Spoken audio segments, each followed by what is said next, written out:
4절까지의 말씀을 여러분과 함께 나누도록 하겠습니다. 요한복음 13장부터는 요한복음의 후반부로서 후반부의 핵심은 가장 위대한 표적인 십자가를 통한 계시입니다. 요한복음 13장에는 1절부터 20절까지는 제자들의 발을 씻기신 예수님, 21절부터 30절까지는 가룟 유다의 배신을 예고하신 예수님. 그러니까 이 두 가지의 일은 서로 연관이 있습니다. 그리고 31절부터 35절까지는 새 계명을 너희에게 준다. 서로 사랑하여라. 이 부분하고 오늘 본문 뒷부분인 베드로의 배신을 예고하신 이야기, 부인을 예고하신 이야기가 서로 연관이 되어 있습니다. 그러니까 세족식과 가룟 유다의 배신, 새 계명을 주노니 사랑하라라는 것과 베드로의 부인이 서로 큰 연관이 되어 있다라는 겁니다. 둘 다 사랑에 관한 이야기입니다. 사랑이 답이다. 사랑이 답이다. 그러니까 요한복음 13장에는요, 사랑은 섬김이다 이야기하고 있습니다. 내가 선생과 주님으로서 너의 발을 씻겼으니 너희도 서로 발을 씻겨 주어야 한다. 내가 너희에게 행한 그대로 너희도 행하게 하기 위해 내가 본을 보여준 것이다. 이 부분에서 목회자나 지도자는 참 생각이 참 많습니다. 내가 본을 보여주면 따라할 거다 라고 생각하는 것이 맞습니다. 그게 답입니다. 근데 사람은 죄인이기 때문에 내가 본을 보여주면 따라할 것이다, 따라하지를 않습니다. 여기에 이제 갈등이 생기는 거죠.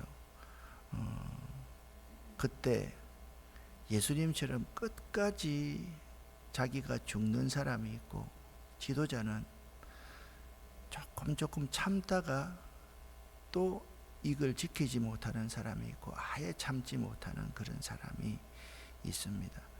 제가 40년간 목회를 하면서 정말 중요하게 생각하는 관점은, 지도자는 본을 보여주면 따라온다. 그런데 참 쉬운 문제는 아닌 것 같습니다. 이게 저의 아주 큰 딜레마입니다. 그리고 새 계명은 서로 사랑하라라는 겁니다. 성경에서 말하는 사랑은요, 추상적인 관념이 아닙니다. 사탄은 자꾸 사랑을요, 관념적으로 만들고 보이지 않는 것이라고 이야기하고 마음으로 하는 것이라고 이야기하지만, 예수님은요, 사랑을 아주 간단하게 표현합니다. 하라, 그렇게 표현을 합니다. 바꾸어 말하면 사랑하며 살아라, 사랑하고 살아라. 사랑은요, 섬기는 것인 동시에 사랑은 살아내는 것입니다. 예수께서 보여주신 사랑은요, 그 시대의 노예들도 이해할 수 있는 지극히 선명한 사랑이었습니다. 노예들도 이해할 수 있다. 노예들은요, 첫째, 주로 외국에서 많이 잡혀왔기 때문에 우리가 하는 말을 모릅니다. 그리고 배우지 못했습니다. 근데 예수의 사랑하라는 노예들까지도 이해할 수 있는 지극히 선명하고 그들이 가슴으로 느낄 수 있는 사랑이었다라는 거예요. 그러니까 쉽게 말하면 이렇습니다. 예수님은 사랑하라 말만 하지 않았습니다. 배고픈 자가 있으면 먹이고요, 병든 자가 있으면 고치고요, 문둥병자가 있으면 다 피하지만은 예수님께서는 그들을 부둥켜 안고 그들의 얼굴을 부비면서 그들을 낫게 해 주셨습니다. 그분의 행동 모두는요, 사랑으로 말미암는 행동이었습니다. 그분이라고 갈등이 없었던 것은 아닙니다. 아버지여, 내가 이 고난 참 받고 싶지 않습니다. 내가 왜 이 고난? 그런데 아버지의 뜻이면 제가 순종하겠습니다. 친구를 위해 목숨을 버리는 것보다 더 큰 사랑은 없다. 예수님께서 그렇게 말씀하셨는데요. 실제로 예수님은 십자가 위에서 우리를 위해 목숨을 버리신 것도 사랑의 결과였습니다. 이와 같이 예수께서 제자들에게, 우리들에게 말씀하시는 사랑은 구체적이며 반드시 삶을 수반한다라는 거예요. 그러니까 지금 베드로의 부인을 애고하기 이전에 예수님께서 하신 말씀은 딱 하나로 요점이 정리된, 사랑은 섬김이다. 끝까지 섬기는 것이다. 내가 너희에게 본을 보이는 것처럼 너희도 그렇게 행하게 하기 위해서 내가 섬김의 본을 보인 것이다. 사랑은 추상적인 생각하는 게 아니라, 마음에만 있는 게 아니라 하는 것이다. 실제로 보여주기 위해서 하는 것이 아니라 삶 그 자체가 사랑으로 드러나야 된다. 그렇게 말했거든요. 근데 베드로는 그런 사람이 아니었습니다. 생각은 있었습니다. 마음은 있었습니다. 그런데 살아내지를 못했습니다. 이해를 잘 하지 못했습니다. 시몬 베드로가 말합니다. 도대체 주님 어디에 가신다고 지금 말씀하시고 계신 것입니까? 요즘 말하면 이런 겁니다. 대체 선생님 말 이해할 수가 없습니다. 아니, 멀쩡히 살아있는데 어디 가십니까 도대체? 어디 숨겠습니까? 지금 다 따라다니는데. 예수님께서 내가 가는 곳을 네가 지금은 따라올 수 없지만 나중에는 따라올 것이다. 점점 더 오리무중의 행동을 하듯이 말도 그렇습니다. 베드로가 말합니다. 주님, 지금은 왜 주님을 제가 따라갈 수 없다고 말씀하시는 겁니다. 저는요, 주님 위해서 목숨도 내놓을 수 있습니다. 예수님께서 묻습니다. 정말 너는 나를 위해서 목숨을 내어 놓겠느냐? 내가 너에게, 베드로 너에게 진리를 말한다. 그거는 뭐냐? 너는 죄인이다. 너 큰 소리 치지만 너 죄인이다. 닭이 울기 전에 내가 3번 나를 모른다고 할 것이다. 그렇게 대답했습니다. 그렇습니다.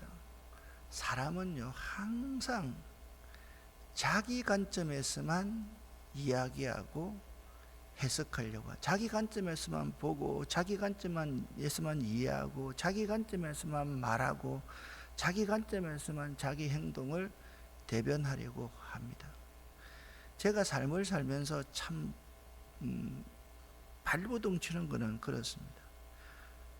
모든 일 가운데서 되도록이면 내 관점에서 말하지 않으면 안 될까?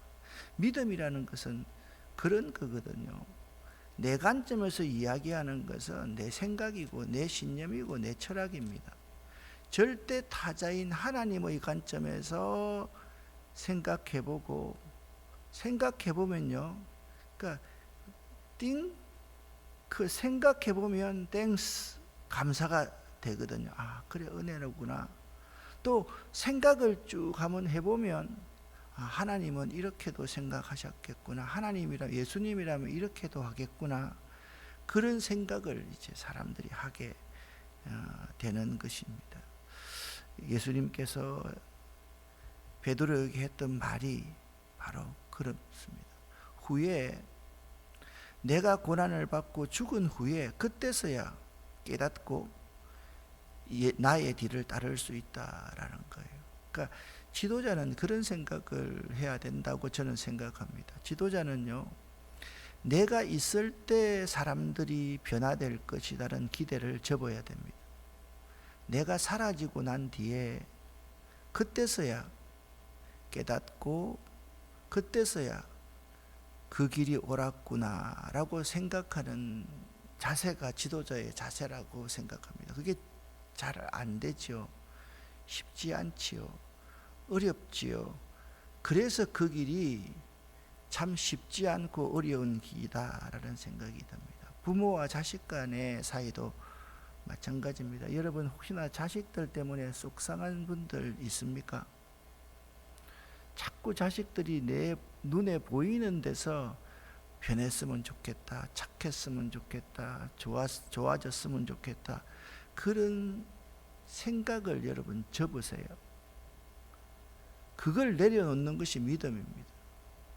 자식들이요, 부모 살아있을 때 부모 위하는 것 같지만요, 저처럼 이렇게 나이가 들어도 부모한테 어머니가 너무 뒤에 욕창이 이만한 게 5개가 생겨가지고 안에 뼈가 보일 정도로 이렇게 아프다라고 요거 매놨고, 그러니까 내 옆에 못 앉아 있겠더라고요. 힘들어서 못 앉아 있겠더라고요. 너무 힘들더라고요. 내가 해줄 수 있는 일이 아무것도 없으니까 돈 몇 입 드리고 뭐 잘 알아보지도 못한 형님한테 주고 그저 있다가 옆에 가서 커피 한잔 마시고 생각하다가 눈물 좀 흘리고 올라오는 것이 전부예요. 그런데 곰곰이 생각해보면 어린 시절부터 지금까지 모든 삶을 생각해보면 그분들이 없었으면 내가 없었던 거예요. 근데 그걸 왜 그때 깨닫지 못했는지 모르겠어요. 저희는 좀 비교적 아버님이 생산활동을 잘 안 하시는 옛날에 전형적인 그런 어른이시기 때문에 가난하게 컸습니다. 아침에 어머니가 일어나면 밭에 가셔가지고 호박잎도 따고, 그리고 아침 새벽 시장에 가서 그걸 팔고 오십니다. 갔다 오시면 밥을 다 하고, 옛날에는 제가 어릴 때까지만 하더라도 아버지 밥은 밥상은 따르고 우리 밥상은 바로 옆에 따르고, 그리고 어머니는 부엌에서 그렇게 드시죠. 가서 또 그 옆에 걸어가서, 지금으로 하면 참 불가능한 일인데 그 갯벌에 가셔서 조개를 캐서 그 작은 분이 큰 다라이에 조개를 이고 오시고, 또 오후에도 또 그렇게 하면 그 시장에 가서 어머니 옆에 어머니 리어카를 밀어드리는 그 일이 창피해서, 지네 여고생들이 지나가면서 나를 볼까봐 창피해서 그걸 그때는 잘 못했어요. 지금은 아이고 100번 1000번이라도 밀어드리고 내가 그냥 그 옆에 앉아가지고 떨이요 하면서 팔아주고 싶은데 그게 안 되더란 거예요. 그러니까 그런 희생과 섬김이 있었기 때문에 제가 제 인생의 그 삶의 그 모습들이 다 이루어졌다라고 생각합니다. 그때는요, 제가 제일 옳은 줄 알았고요, 아버지한테도 대듭니다. 아버지 이게 틀렸고 저게 틀렸어요. 맞는 것 같았어요. 근데 그때 내가 느끼지 못했던 게 뭐냐면, 아버님이 얼마나 마음이 아팠을까. 나는 옳은 말이라고 하는데 그 말을 듣는 아버지가 얼마나 마음이 아프고 하늘이 무너지는 것 같았을까. 예수 믿는 것 때문에 그랬었거든요. 교회 가는 것 때문에 그랬었거든요.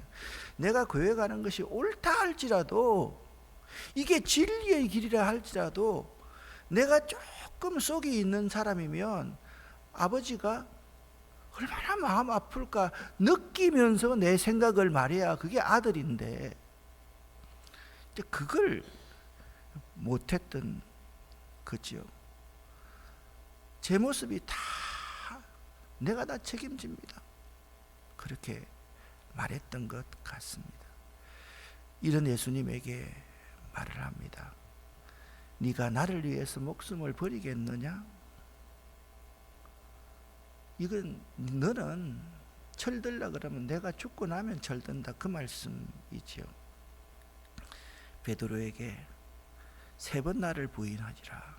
그러니까 배반하는 자와 구원 얻는 자의 인간적인 차이는 크지 않습니다. 오늘 본문의 시점에서 가룟 유다와 나머지 제자들의 예수님에 대한 믿음에 큰 차이가 있었을까요? 아닙니다. 딱 한 가지입니다. 끝까지 예수님께 붙어 있느냐, 예수님을 떠나느냐. 그 차이가 배반하는 자와 구원을 얻는 자의 차이입니다. 그러면서 오늘 14장에 가면, 그러니까 여러분 13장과 14장은요 떼서 생각하면 안 됩니다. 매우 밀접한 관계를 가지고 있습니다. 13장에서 예수님께서는 자신이 임박하게 죽을 것이다. 그래서 마지막 만찬을 하시면서 가룟 유다에 대한 배반도 생각하시고요, 유언처럼 내가 너희에게 말하노니 새 계명을 준다. 사랑하여라. 서로 사랑하여라. 제발. 그렇게 말씀하면서 베드로의 부인을 예고하셨는데 제자들의 마음이, 이 점이 예수님이 대단한 것 같아요. 예수님이 분명히 하는 말이 정말 옳습니다. 근데 제자들은요 마음이 너무 불안하고 아픈 거예요. 아니, 죽다니, 떠나다니, 우리도 죽어야 한다니, 얼마나 불안하고 얼마나 힘들었겠습니까, 제자들이. 이 점을 생각할 수 있는 분이 예수님이라는 거예요. 나 같으면, 우리들 같으면, 아니 내가 이렇게 옳은 일을 하는데 말이야, 이걸 이해하지를 못해, 이거 따라오지를 못해, 그렇게 생각하겠지만 예수님은요, 내 이 말을 듣고 저자들이 얼마나 마음이 무너질까, 얼마나 힘들까. 그래서 오늘 14장의 말씀이 이제 시작이 되는 거예요. 1절부터 4절까지 한번 쉬운 성경으로 읽어보겠습니다. 너희는 마음에 근심하지 마라. 하나님을 믿고 또 나를 믿어라. 내 아버지 집에는 너희들이 있을 곳이 많이 있다. 만일 그렇지 않다면 내가 너희에게 이런 말을 하지 않았을 것이다. 나는 너희를 위하여 한 장소를 마련하러 간다. 내가 가서 너희를 위해 한 장소를 마련한 뒤에 다시 와서 너희를 데려가 내가 있는 곳에 너희도 있게 하겠다. 너희는 내가 가는 그곳으로 가는 길을 알고 있다. 아멘. 오늘 이제 다 다루지 못하는데요, 5절부터 쭉 이제 보면 14장의 말씀이 위로하는 말씀이라 그랬잖아요. 도마, 빌립, 가룟 유다가 아닌 유다의 질문에 따라 예수님께서는 그들의 질문에 따라 새로운 말씀을 주시면서 그들을 위로하고 있습니다. 자, 오늘 1절부터 4절은 전체 제자들에게 하시는 말씀입니다. 이 말씀은, 1절 말씀은 두 문장으로, 두 부분으로 나누어서 이해해야 됩니다. 첫 번째는 너희는 마음에 근심하지 마라. 두 번째, 하나님을 믿고 또 나를 믿어라. 마음에 근심하지 말라는 말씀은 근심하는 일을 그만두라, 또는 너희의 마음이 더 이상 근심에 얽매이지 않도록 하라라는 뜻입니다. 이 말씀은 정말이지 걱정하고 두려움 가진 제자들에게 큰 위로가 되었을 것입니다. 그들 중 한 사람의 배신과 한 사람의 부인에 대한 경고를 받고 부끄러워했을 것이기 때문입니다. 그러므로 예수님은 그러한 상황에 처한 제자들에게, 우리 사람들은요, 왜 그래? 그거 당연하지. 아니 내가 하나님 뜻을 받들어서 십자가에 죽는다 그러는데 네가 따로 순종하면 되지, 왜 그래? 그렇게 하지 않으시고 이해를 못해서 죽는다고 하니까 두렵고 안타까워하는 그들 마음속에서 더 이상, 얘들아 나는 근심하지, 너희가 근심하지 않았으면 좋겠다. 십자가의 죽음을 두고 자신이 위로받아야 할 상황에서 도리어 제자들을 위로하시는 예수님의 사랑에서 나온 말씀이 그 말씀입니다. 그리고 말씀하십니다. 하나님을 믿으니 또 나를 믿어라. 제자들의 믿음이 흔들리고 있었기 때문에 계속하여 믿음을 가지라고 권고하시고 계신 것입니다. 다시 말해서 예수님은 제자들의 믿음이 자신의 죽음으로 인하여 약화될 것을 내다보시고 그들에게 힘을 주시는 유일한 방법은 고난을 당하실 예수님 자신이 메시아이고 구세주라는 사실을 확인시키는 것임을 아셨기 때문에 제자들로 하여금 계속하여 하나님을 믿듯이 나를 믿어라 근심하지 말고, 결국 이 말씀은 계속 자신이 믿음의 대상인 걸 가르쳐 주고 있습니다. 그리고서 또 궁금한 베드로를 비롯한 사람들에게 내 아버지 집에 가면 거할 곳이 많다. 아파트도 있고 맨션도 있고 갈 곳이 많다. 내가 죽지만 너희를 위해서 길을 예비하러 간다. 또 위로하는 말씀 있죠. 그러니까 예수님과 제자들이 주님과 떨어지면 어떻게 하지? 주님 떠나가시면 어떻게 하지? 그들에게 다시 만날 죄해의 약속을 지금 하고 계시는 것입니다. 특별히 3절 말씀을 보면 가서라는 말과 다시 왔어라는 이 단어를 통해서 제자들을 위로하시는데, 내가 가더라도 마지막이 아니란다. 걱정하지 말거라. 다시 오신다라는 약속을 하고 계신 것입니다. 그러니까 예수님은요, 자기가 십자가에 매달리시기 바로 직전임에도 불구하고 앉으나 서나 제자 생각밖에, 제자들이 마음이 다치고 두려워하면 어떨까, 끝까지 잘 이겨줘야 되는데 그런 사랑의 마음을 가지고 있었기에 그들을 진심으로 위로할 수 있었던 것입니다.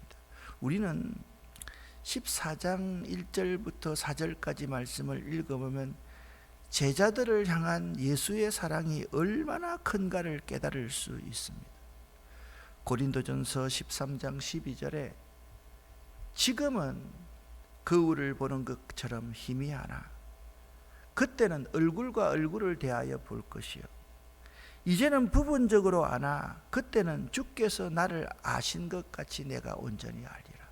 사랑하는 여러분, 자녀 때문에 속상하는 분이 있으면요, 지금은 네가 네 소리 하고 내가 옳다 그러고 아빠가 이거 틀렸어요, 엄마가 이거 틀렸어요, 나는 인생 그렇게 안 살 거예요.